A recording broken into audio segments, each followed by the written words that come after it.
Peace and blessings, beautiful people. Welcome to another episode of Self Care Made Simple. I am Anifowose, your self care specialist, and today's topic is surrender.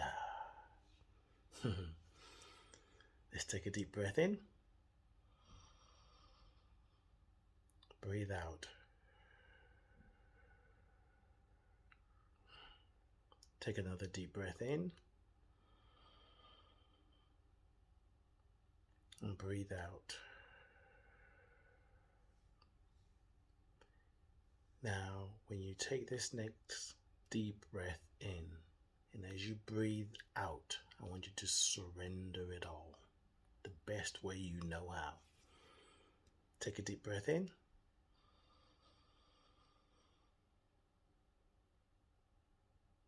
Breathe out.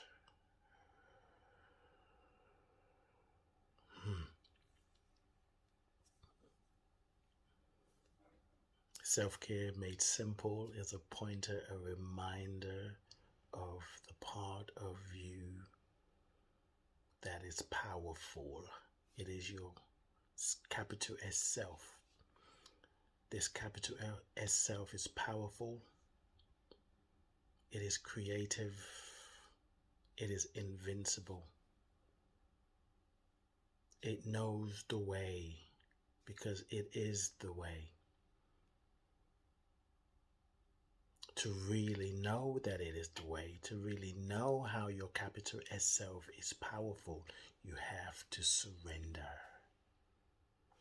Surrender the old beliefs about yourself, whether those beliefs are judgmental or acceptable. Like you know how you show up in the world, you know what your gift is. In order to evolve and grow and transform, we have to keep releasing the idea of ourselves, because whatever ideas we have of ourselves is really limited.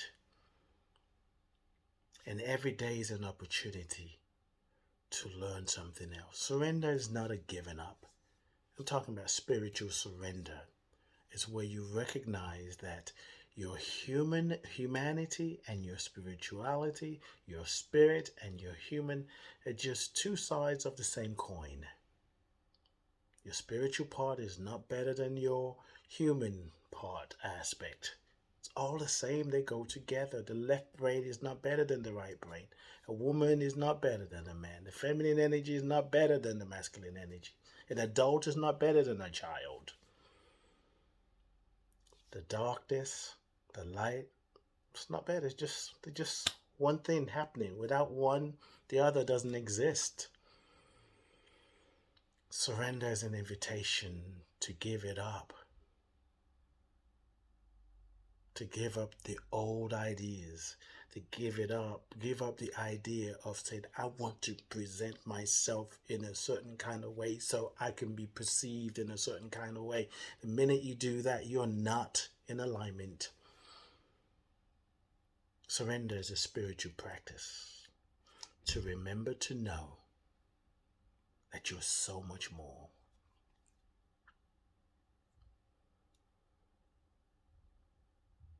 Surrender the fact that you've achieved the greatest goal that nobody in your family has ever achieved. Just great. Affirm yourself, love yourself, and surrender to more, because there's always more. Surrender the idea that you've been struggling or you don't know how to let go of this struggle, this pain, this discomfort. Surrender, just like, I don't know, I give it up. Because in giving it up, you discover something new. And the ability, the insight to admit that I can't do this is your access to your capital S self. Living from your capital S self is really about taking off the old ideas, good or bad, whatever you think it is, just identifying with something more. Practice surrendering today. When you find yourself being ecstatic, surrender it all. When you find yourself being joyful and happy, surrender it all. When you find yourself being pissed, surrender it all. Surrender it to something more. Don't grab hold You can, and sometimes you will, because we do. Surrender to that too. Like, I know I just have to hold on because I'm afraid. I surrender to the fact that I want to let go, but I don't know how to let go. Surrender and let the great I am work its way through you. My book, Spiritual Appetizers for the Soul, is available on Amazon, Barnes and Nobles, bookshop.org. They're just everywhere now. Grateful. Pick it up. The messages, the downloads help you to surrender to something more. I love you. I bless you. I appreciate you. And I thank God for you. Peace and blessings. And keep taking those deep breaths. Life is good and it's getting better.